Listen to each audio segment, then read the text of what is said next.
I think it's done. And I'm recording it.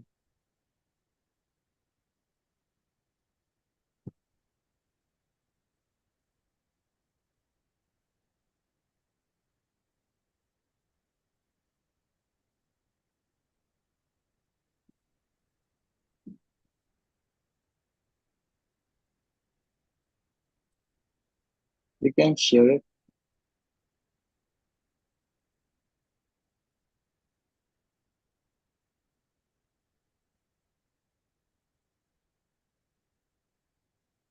You are going to introduce the theme for today? Yes, just a minute. Okay, now I'm done. So, namaste everyone. We started our new series. This is our fourth series in satsang. Satsang is means true, and sang means togetherness or companionship with truth. So we, as a meditator, we move on the path of truth, and let's gathering it together and sharing our own truth with in the context of like a text or a system, like we are choosing Patanjali Yoga Sutras, like how a yogi proceeding, or we may choose a discipline of Tantra, or we may choose a chapter from Bhagavad Gita, what Krishna is telling about meditators and how he is guiding. So, how Patanjali is guiding, how Krishna is guiding, and a particular topic, meditation and purification through meditation. That is the first we have chosen. And in this, the true sharing is coming from the people who are on the path, either initiated or moving. So we all meet obstacles and how we cope with it and what motivate us to keep on moving. No? So why not we drop our journey, we stop our meditation, forget about meditation, and do other things, no? Like earn money, have fun with life, and let's not think about meditation at all. But we can't do it. Why? Why we cannot do it? Think about it. We cannot make a U-turn. So on a path, if you cannot make a U-turn, impossibility. That means you are initiated. That means that the valve got opened and now it will not shut again. No, you can't make a U-turn. Right. You can or you can't? You cannot. You You cannot. Okay. If you can you think like this? So everybody is meditator. I'm posing this question to Malavika. So I was just, going back and thinking it's true. And I think I've already shared with you that I wasn't looking for enlightenment or purification and all those wonderful things for which people do deep sadhana. I was looking to escape my current source of unhappiness, whatever that was at that time and, all these years. And, I shared with you so many different stories. But this is true that even when that particular unhappiness dissolves and goes away, and your sadhana sort of falls by the wayside, that's as it happened for me when I was doing transcendental meditation, after some things that happened and there was an opening and a sensitivity to energy and understanding, then I stopped doing it. But one of the things that happens is that it's like to me, it feels like you're climbing this mountain towards higher consciousness, and you reach a place, and suddenly you realize, oh, look at the scenery, the beautiful, it feels so good over here. And the scenery is so good. I'm going to just stay here for a while. And never mind the climbing, never mind the sadhana. Let's enjoy life right here. And so we do it. And I have to say, it's wonderful. But, once I think our inner spirit gets started on the journey, it will not let us rest. If you are not continuing the journey, this is my experience, then you are coming down. There is no place which is plateau that you can stay there now and keep doing the thing. And I had shared that, when I got into that and I thought, oh, good, everything is okay. I have got children, I've got family, got a job, I'm earning, I'm doing what I need, but not doing the sadhana. And I shared in my first session, that's when the addiction came, because there was something missing, something that was telling me like, life can be better than this, you're not doing it, and look at this. And so there is something that happens where the sense of self starts to shrink. And that's a terrible feeling. And you don't want that.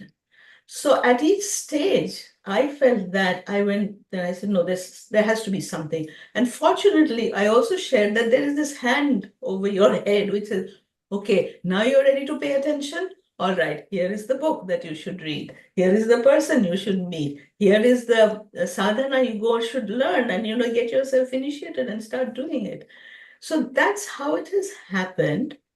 And over the years, there have been so many times when you've come out feeling completely elated. But when we stop the sadhana and the shrinkage of the self begins to happen, when I look back now and I see why, those were the obstacles that we spoke about in the last session. I see that my expectations are present, and those expectations are not being met. And I am concluding from that there is something wrong with me, that people don't honor me, they don't respect me, they don't listen to me. I am not of much value in their life.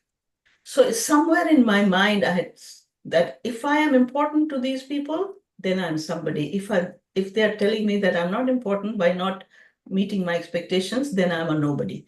So it's again, that shrinkage of the self goes on. So that is one. The other I noticed, obstacle that would come up when I would give up my sadhana is this need to control. That because I cannot trust, I have my connection with the higher power has become so tenuous that I cannot trust that I'll be led in my life. So I am expecting things to happen. My ego has to take charge and make it happen. So when the ego comes up, but now I have to control. You do what I tell you. So it's two sides of the same coin. One is that I want you to do something and you're not doing it, and I'm feeling bad. The other is that I have to now control. And somehow this whole control, when I look back, it is, there is this transactional element, which is like, let me wield some power, somehow make you dependent on me. If you don't do that for me, I will not do this for you. And that's a very common practice that we have in humankind. Looking for where is my leverage? What can I keep from you, or what can I entice you with that you will do my bidding? It's, I've lived many years with those kinds of relationship only to at the end of the day to realize it's so terrible. This whole control thing is just so terrible, demeaning, not only for the person you're trying to control, but for yourself. Why? You have spirit within. You express it with joy and love. You don't need to control anybody. People who resonate with that will automatically come. On the one hand. On the other hand, also, people who have this need to become dependent on somebody, have this codependency relationship, they will not come. They will try and test you out. Let me try. Will she allow me to sort of lean on her, call her up whenever I need somebody, give me money, give me sort of leniency when the rule says that 15th is the deadline. Let me ask her if she will allow the deadline for me till 20th. Those things that, because everybody is, accustomed to these obstacles. So people will do that. And I have had to learn because I do a practice on the spiritual teaching and mentoring, to be able to build strong boundaries, loving boundaries, but the transactional element, that those expectations, if you have expectations, they will get fulfilled. I am not the only source. And I have to spell this out to my students and clients. Like somebody will come and say, my brother owes me money and I need this money because I want to start a business. And I will tell them that, look, if you want to start a business, don't attach it to brother's money giving. You tell Spirit, I want to start a business. Help me get money. And you don't know where it's going to come from, but it'll come. And that's been my experience. Don't get dependent on one solitary source. Also, don't become anybody's one solitary source. That without you, my life is not. No, nobody's life is not. Your life and your connection is with something else. But, having gone through all that, I think now what happens, and I'm going to be 75 very shortly. So it is really having learned this, that look, you have a very special connection with the Paramatma, with the source, with spirit. That is the one that needs to be nurtured. And so when you are not really paying attention, you're having too much fun in life, which I am, I have to admit. It's not necessary that you have to give up anything in order to keep that going.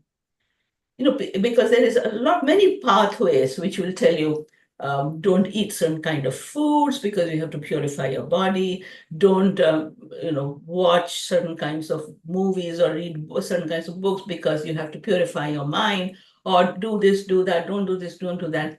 I've tried many of those, but today I'm at a place where I feel like, don't go by somebody else's do's and don'ts. If in your heart you feel, I will not eat certain kinds of food, don't eat it. Comes a point of time where you don't feel like eating too many sweets. Okay, give up the sugar, that's okay. You're feeling good. But every time I've told myself, don't have sugar, guess what?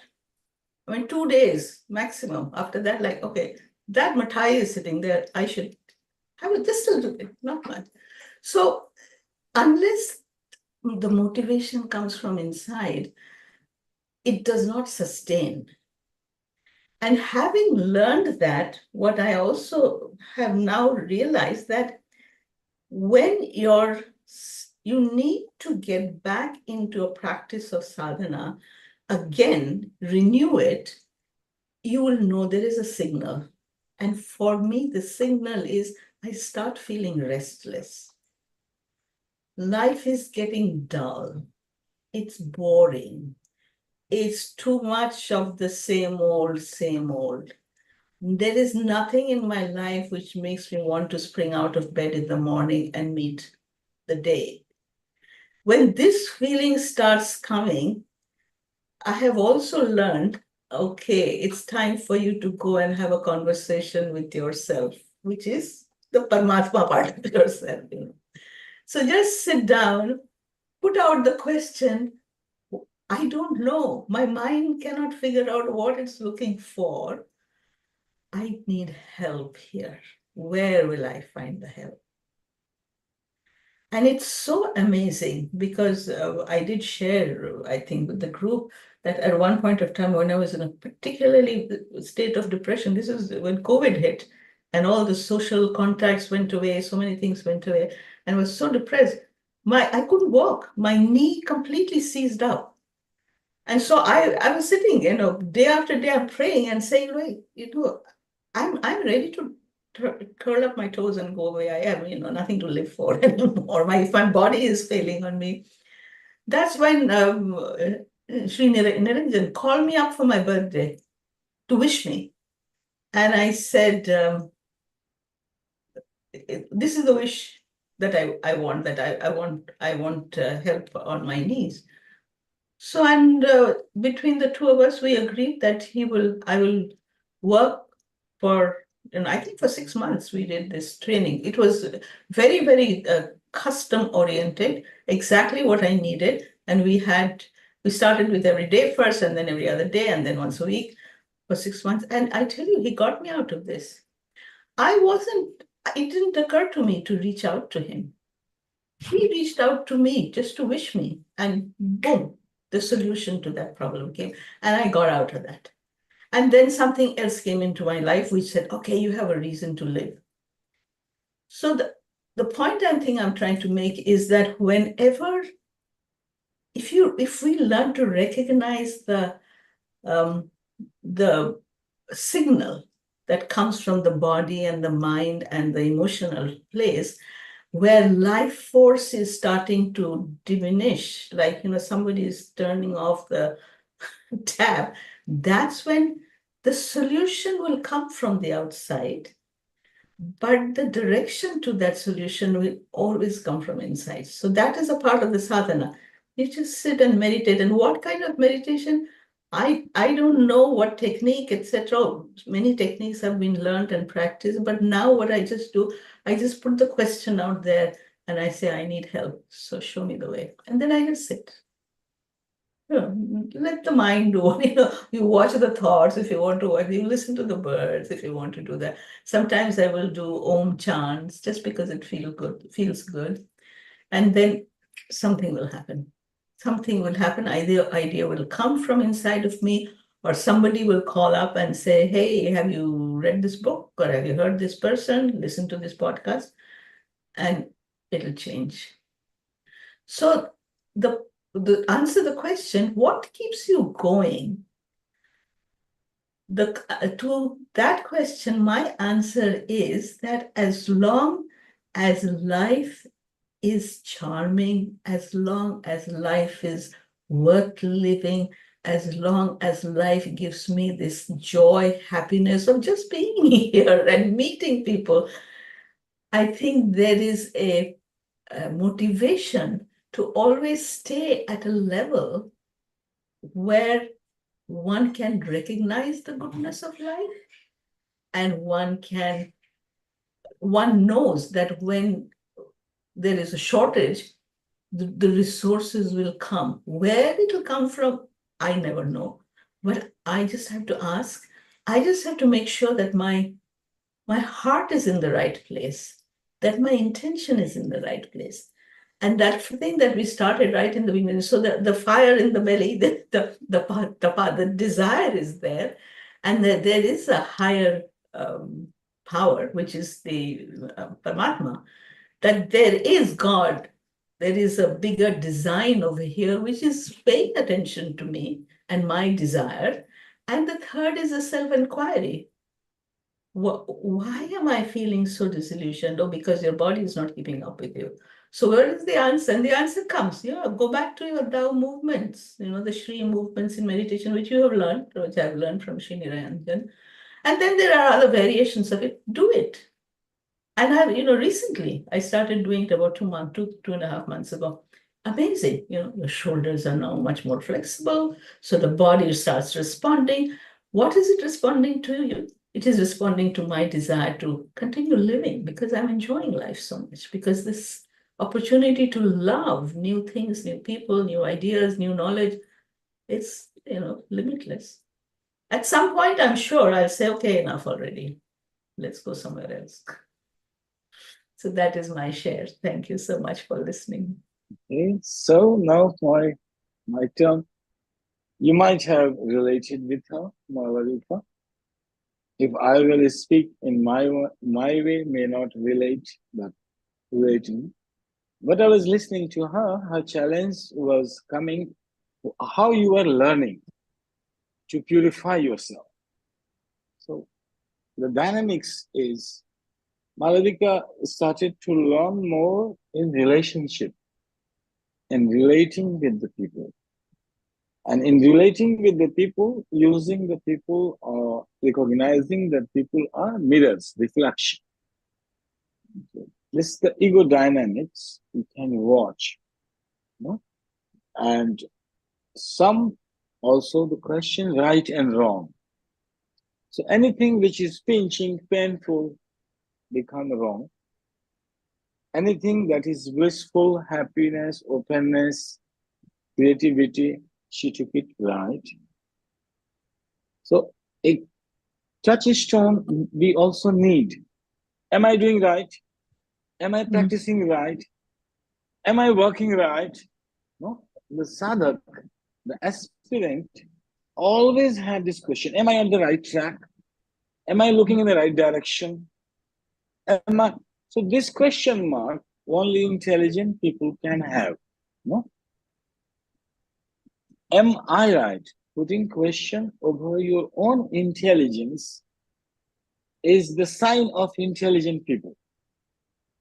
While idiotic people, if you put a question mark over their intelligence, they will break your skull immediately. And they will never doubt about their own intelligence. And that is the criteria also we have in medical science. In a lunatic, people, are you lunatic or not? How to figure out? Are you really mad or not? No? So once you go to this madhouse, they will make you sit. And very crude method is for people start beating you.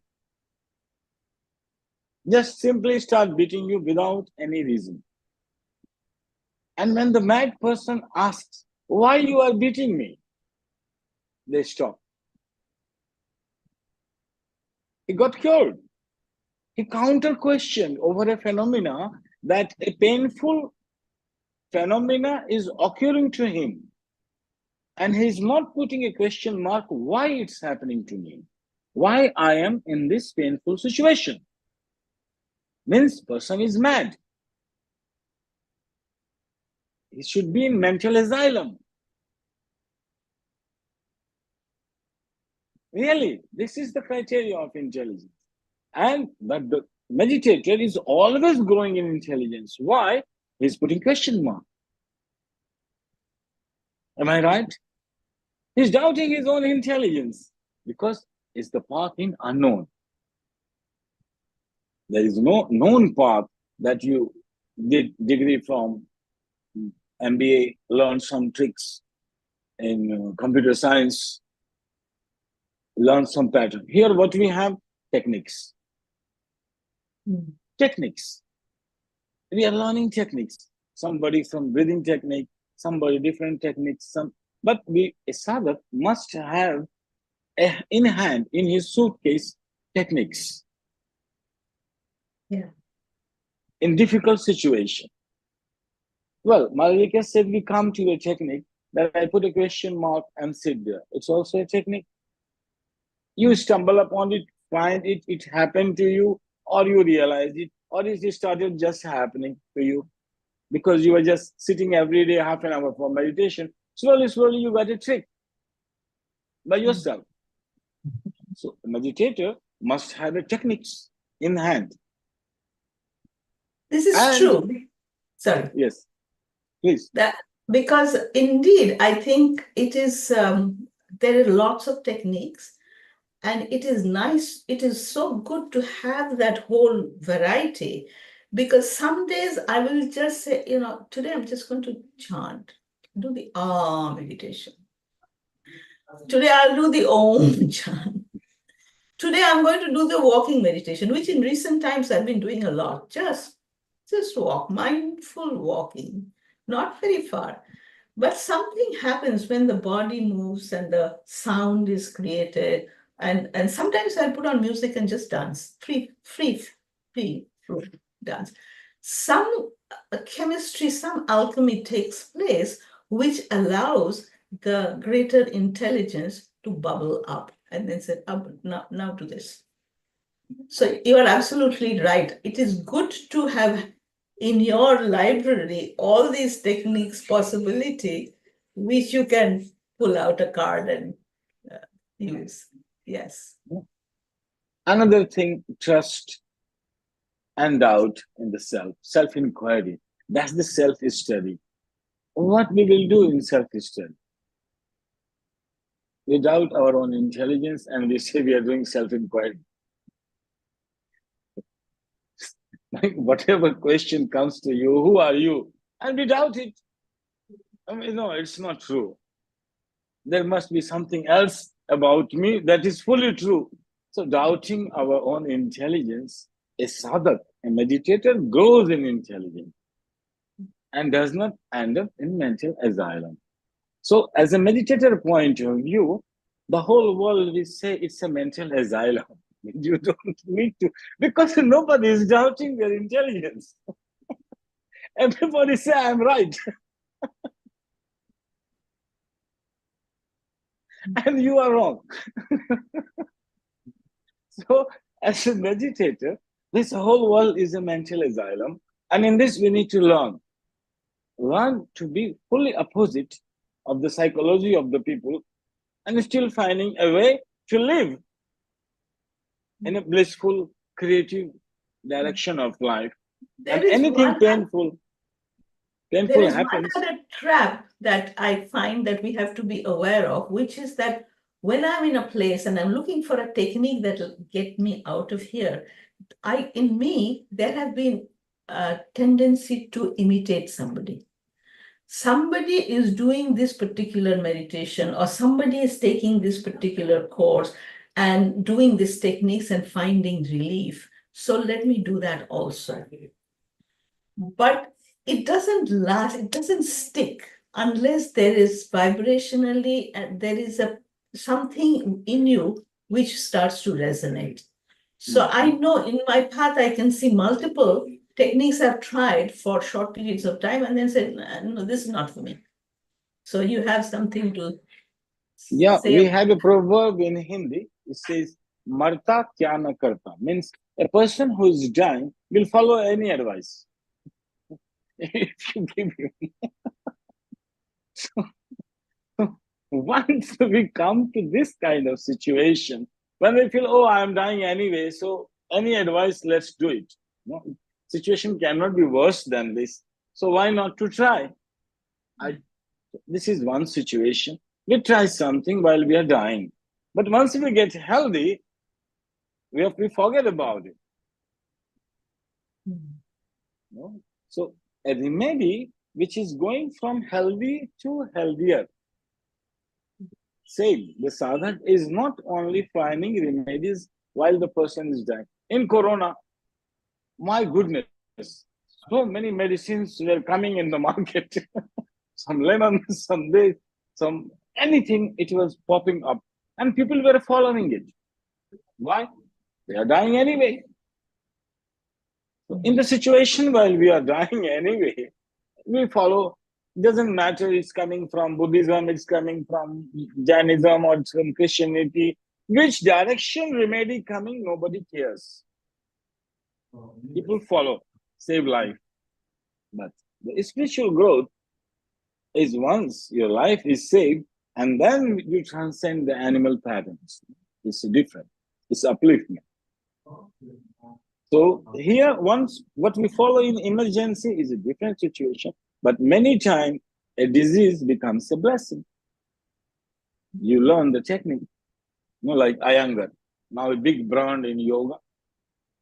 He has problem in his stomach, sick, not healthy, went to learn yoga and now become a yoga teacher. So an excuse to bring him there. In emergency also sometimes something can be just an excuse to relate you to a greater happening in the future. And sometimes people just use and forget about it. Now Corona gone, everybody forget about it. Some people learned it. And for some people, yoga become their part of life, the healthy lifestyle, they started to enjoy it, and it become a part of their healthy living. And some people forget about it. We will see. So support coming, anyway it comes, because we started three things: a burning desire to purification, surrendering to God, and a self-inquiry. Means you don't hesitate to doubt your intelligence. No? That is self-inquiry. And that's what ego is, that a wrong perception, we take it as a truth and get identified with. That's where we build up our ego. Where we build our ego? Nowhere else. Means the way in yoga classically describes ego.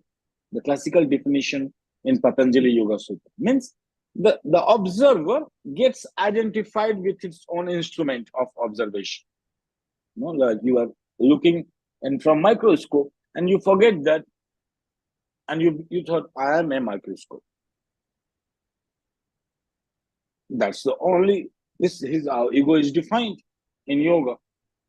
An observer gets mistaken, like he's observing through a phenomena, through his intelligence, eyes, perception, knowledge, through something an observer is observing, and then forget about it. It was so hypnotic that he said, oh, I am the instrument. So I am the intelligence. That's just the ego. You get identified, I am the intelligence, this instrument. But this is your instrument. And then we have to go beyond it. So Malavika find a technique in surrender, let go. Art of letting go is the trick. No? So sit and you surrender. You are not actively penetrating to find an answer. That is a male approach. Male approach like Buddha. No? Actively pursuing an idea and refine idea to the end. Actively. You are penetrating. Female way, passive. You are invoking and waiting for the guidance. So you throw an idea and now you are waiting for the guidance. That is a feminine approach. The two approaches there to open up. Once a male approach, you sit there with your willpower and say, I will find the answer of my thing. I got this way. I got through my male way. One day, I become fully fed up. No money in my pocket, left my family, only with the direction of finding the truth. Nothing there in my hand. Not even a single penny, don't know where to sleep, where to eat, how to live, what to do in my life. Now, completely, I was mad. Don't know. So I sit on a bench and I decided, I will die sitting here. On this very bench, I will die sitting and I'm going to close my eyes. I will not open it until I will find a very clear direction in my life. What should I do? Or what exactly I'm looking for and what is the direction? And with 100% resolve, this is male approach. I sit on the bench, fully decided, closed eyes.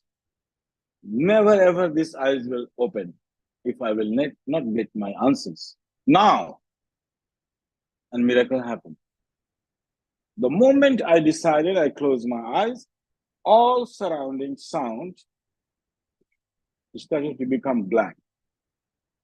And same like once I had experience in hospital when I was being operated, they gave me anesthesia.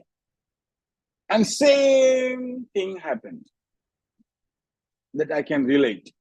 Close my eyes, sitting on the bench, idea resolved fully, 100% determination, completely clear, either die or answer. And same like anesthesia, same moment. So I see red, yellow things in my eyes, sound started to die, and same like I become unconscious. But here, I didn't become unconscious. There, anesthesia, I was unconscious. Here, no, same experience.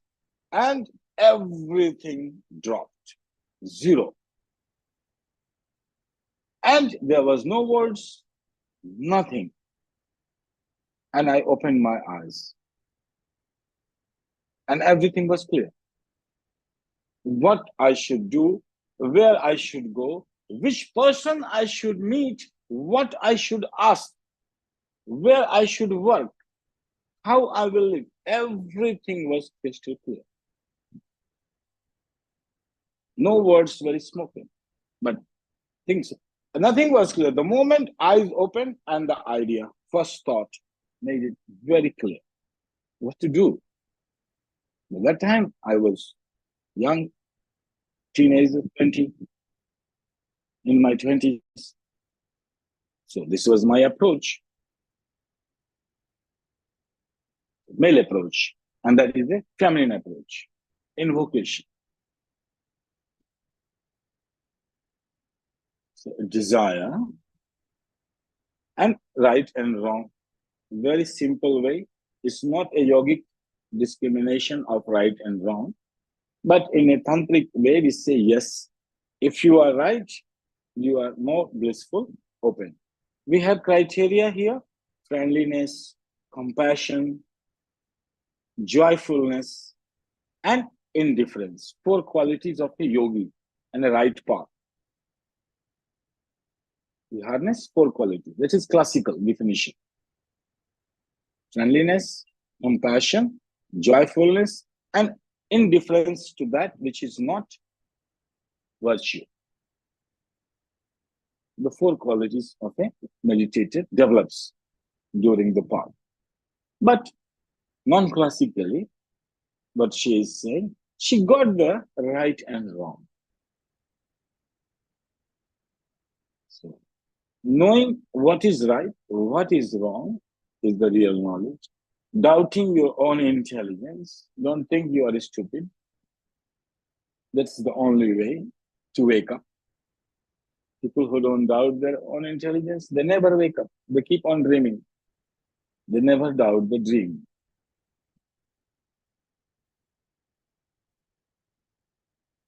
But some people doubt. They say, I'm intelligent. For normal phenomena, they will doubt.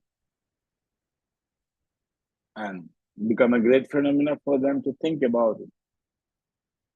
And surrendering to God, having some technique. And the experiences, which never allows us to make a U-turn. Some experiences are so clear, so powerful, that unless you forget about it, you cannot make a U-turn, and you can never forget it. Experiences are so overwhelming, beyond you. So this is from my side, input.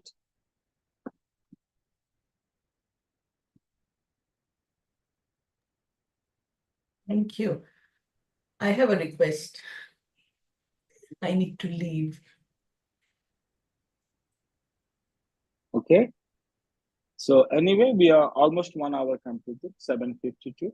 So we are summing up. Anything, if you want to go, Malvika, you can leave. We will be 10 minutes more. Yes, now yours. If anything relates to you, you're welcome, and we can choose a topic next time. Yes, Bobby, we love. Krishna, Yes. can you hear me? Yes. So my experience also was kind of related to Malabika, the female, I can say. But it's combination of male and female, because first I started was male, and I cannot say that it worked well. Somehow it was working, but I didn't know what path I'm going through, and I was feeling more frustrated instead of just letting go. And then I don't know, I started learning different techniques, reading, watching YouTube. I came up with a feminine approach. And this is what I liked. This is what I am doing till now. So I just sit, I make myself free, my mind free. So I just sit, I don't ask any questions, and I just watch. I'm I can say I'm more observer, and I keep I'm curious. I'm keep asking like, what is next? Because mind gives a lot of it's monkey mind. It gives a lot of things to, you know, get you out of the consciousness. And but I know that it's under my control, and I just sit and watch, you know, what is next, what is next. And it keeps giving me ideas. Still, it gives a lot of ideas, one by one, tries its best to get me out from that condition. But it happens like I go like for a couple of seconds for the thought, and then I come back. I go back, come back, you know. This is like what happens. And sometimes I also experience many time, when I get really conscious, I feel that I'm so light, like arms, I don't know how to explain it, like my arms go like elevate on the air, you know, not myself, but I feel very light on the top part. So it seems like nothing, there is no gravity, but still I feel the ground under myself. It's very interesting experience. I don't know how to explain it, and I don't call it, I don't give any names, but I'm liking it so far. And it's not about even timing. For example, I was doing Vipassana recently in Sri Lanka, like you sit and you meditate all day. And I cannot suggest, maybe it's one of the techniques, but I cannot suggest it to someone who is coming with a question to me. And I have many people are coming to me saying like, how do you do it? From my friends, like, how do you meditate? Bobby, how you achieve this point that your mind is free. So I don't know what to say. I don't know what to advise. I just maybe you can give a definition how to advise a person who is not familiar with that. I just say you need to experience it yourself. Just keep trying. This is my answer, you know. I want to give something more clearly, you know, explanation of it, but I cannot, because I was learning myself in a different way with different techniques, exploring.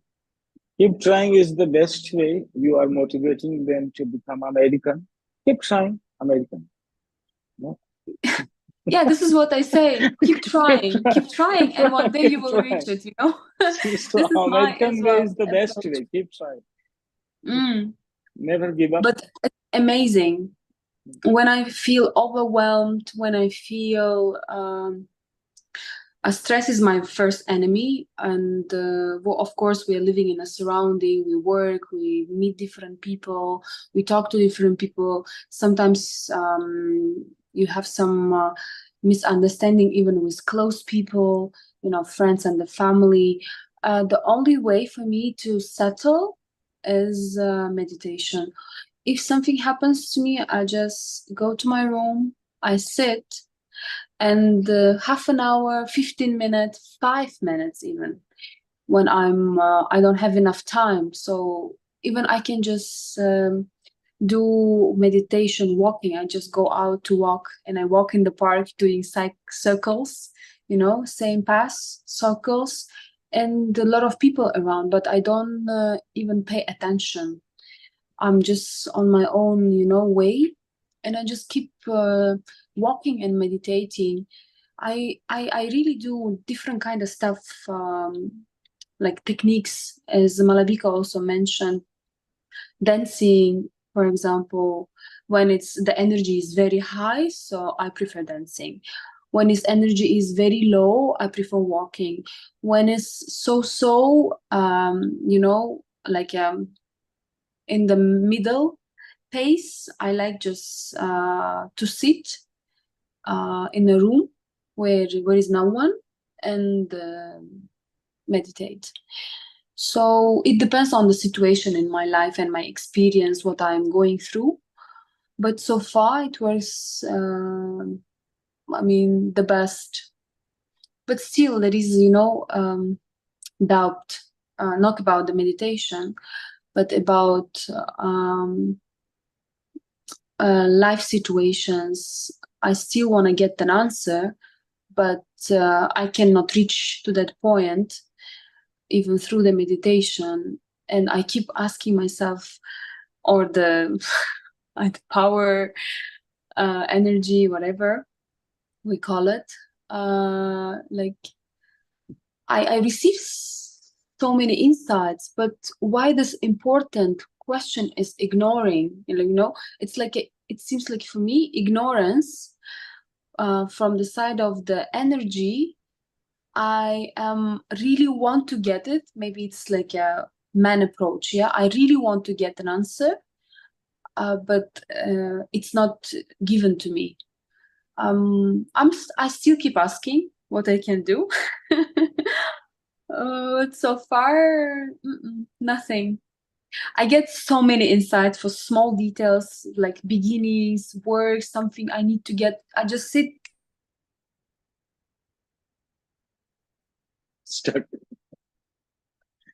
Oh God, is stuck. What a funny way to get stuck. Exactly to the point. She's okay. Well, So she might be back. Should we wait a few seconds? No, we can continue our things when she will back with you here. Huh? So nice, Marvin, seeing you here. And yes, happy birthday, Krishna ji. Happy birthday to you. Thank you. And you finally answered. You answered that. Actually, I was very curious about this experience you had, and I'm very thankful and grateful that you shared this experience that got you initiated, this burning desire that erupted in you. Thank you for sharing. So we will see you next Friday. Let's see what is the theme. I will post it in the community. And you can invite more people. It's not one person, anybody can come up with that one. Yeah. I don't have, unfortunately, I don't have. Better to give, like Malvika is there, so someone is relating, other person can. There should be a system. So if you want something speaking to you, you can always share and take 1 Friday or 2 Friday if you have something going on in your mind. And also keep on reading this Patanjali Yoga Sutra. I will be in the theme. You are on really, I would say, divine timing, because you are just giving me what I need every session. It just fits in what I need. I wouldn't be able to explain how I'm just living right now, because it's just so much. There's just so much that whenever I talk, Okay, so you keep on listening. Your things will be coming anyway. Other people are telling you what you really need. That's a good idea to become a listener. I'm getting but for everything. Me, it's nice to make one active share. One person as an active, so it remains as a system. And other person anyway enjoying it and always open to share. What I love to sharing is I like to share is experiences of my own that may for example, sometimes Malabika says something and you say kind of the opposite, like last time. It was a little bit like that. So I like to share a bit of experience that makes the two that you realize it's the same thing, just different side. Malavika was saying in a feminine approach, so I bring my opposite. So both are the way. I could also sit there as a woman and say, "Oh God, I will not get it. You please guide me. I'm helpless. Please guide me." I sit there in opposite way. No, if you will not give, I will die here. It's the same thing, but in a two different approach. But you know, it's funny because I just hit 29 years old on 31st of May, and these last years, you know, I've really focused on what I call humility. You know, on that saying, for example, from the Bible, humility precedes grace. And just going back to also what Bobby was saying, you know, there was a really good author that died a few months ago. He specialized his whole life on what he called energy work, and he came up with a technique that eventually anyone comes up with when you do energy work with your chakras and all that. It's called tactile imaging, and basically the technique goes like that. The same way you feel for example, this is my left hand, this is my right hand, so I'm feeling the touch of my right hand, but you try to recreate that with your mind. Instead of using your hand, you create the feeling that you're doing it with your mind, and you can help doing it like that, and you just recreate that feeling. And basically that's a technique that he used, and very powerful technique as well, to get Kundalini awakening, not to go in all these terms, but to really evoke energy. Is very strong. So, but he said something very important that you said, Krishnaji. Mastery comes through the experience only. It can only happen through the experience. And that's why there is no U-turn, because the truth also disintegrates any protection that we used to have in ignorance, because ignorance also protects you. But light comes, it burns it, then you're not protecting anymore. And now karmic relationships will change. But then I wanted to say, last thing is that to what Bobby said, he talked about the catch and basket concept. And it said sometimes the universe is throwing circles at you, but your mind, your identity, the way you relate to life, it's a square. So the circle cannot get in.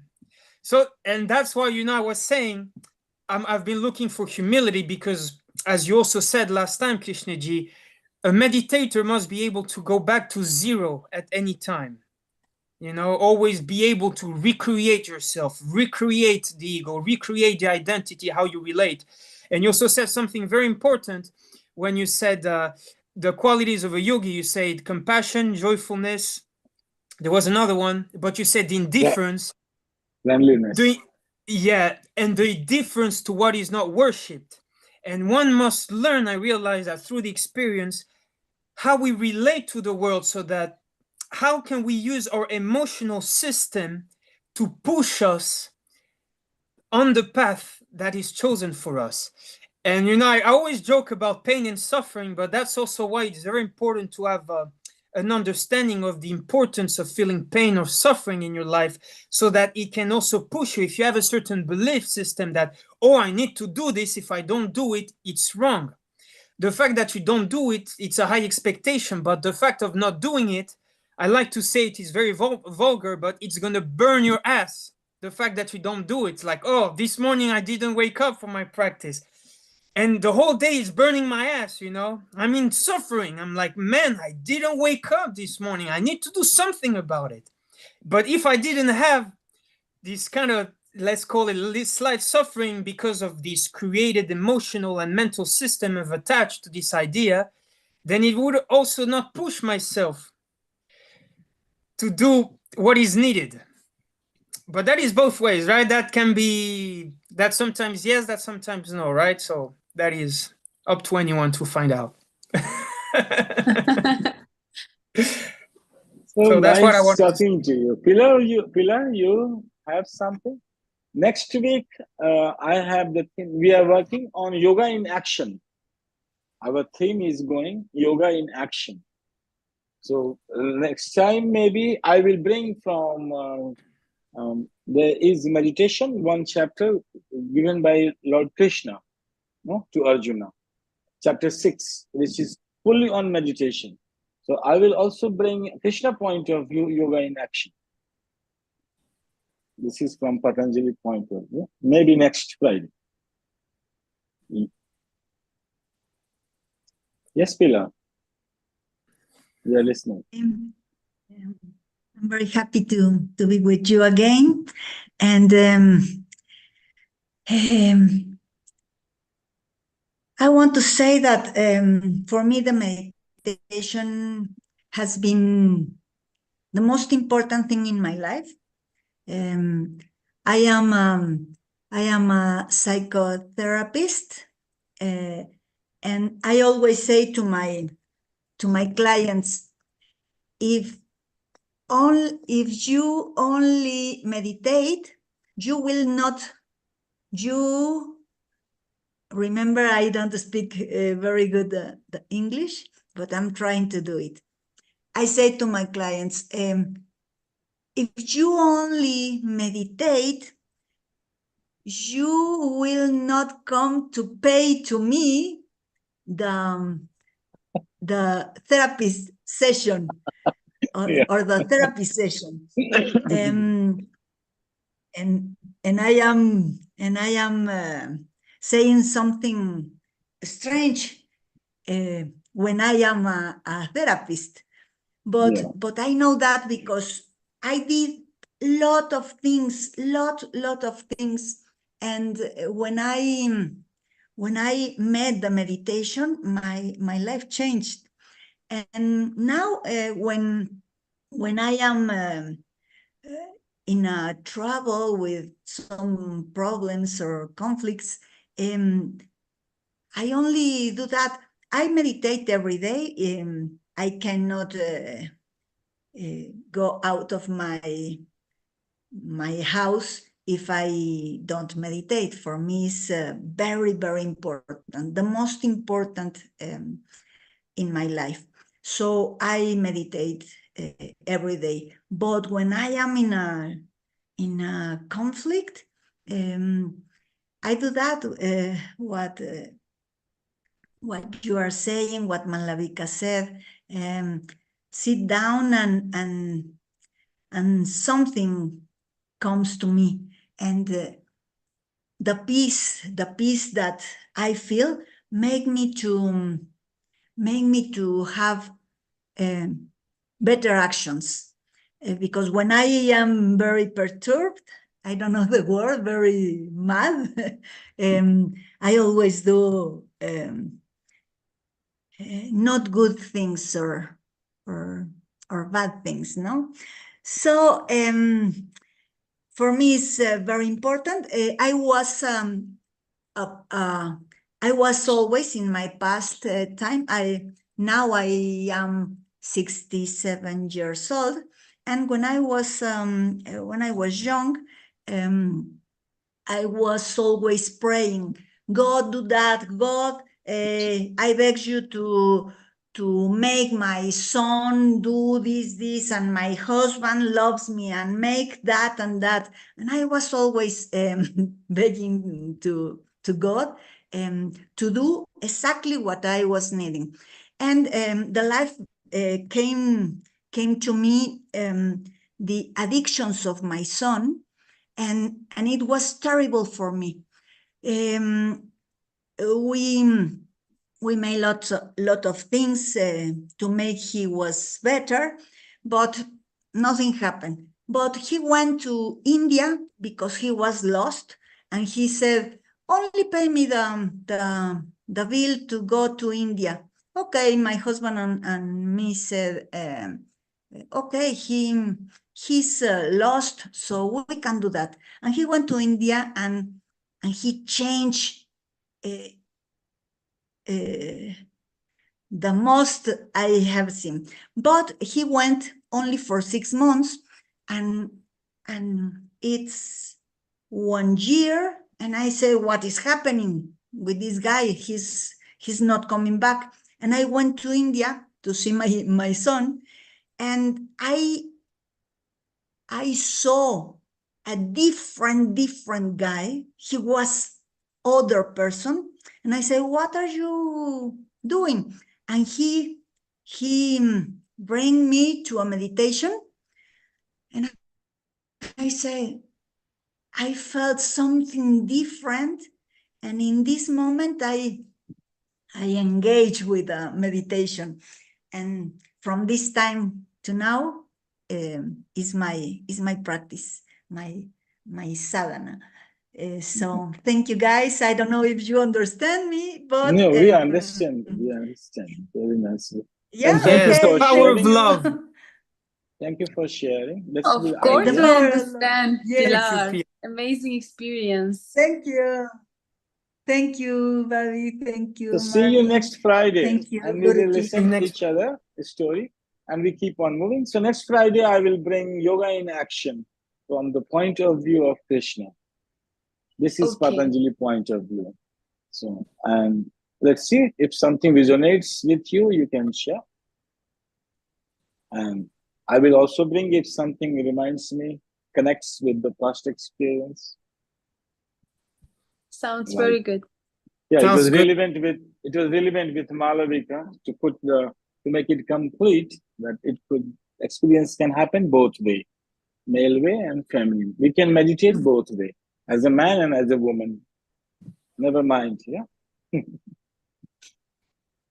So see you next Friday. See you next Friday. Yoga in Action by Krishna. Namaste. Krishna, can you Thank you. Happy birthday. Yes. can you stay with me for a while? This is live on YouTube. Let me finish the live. Okay. How to do it?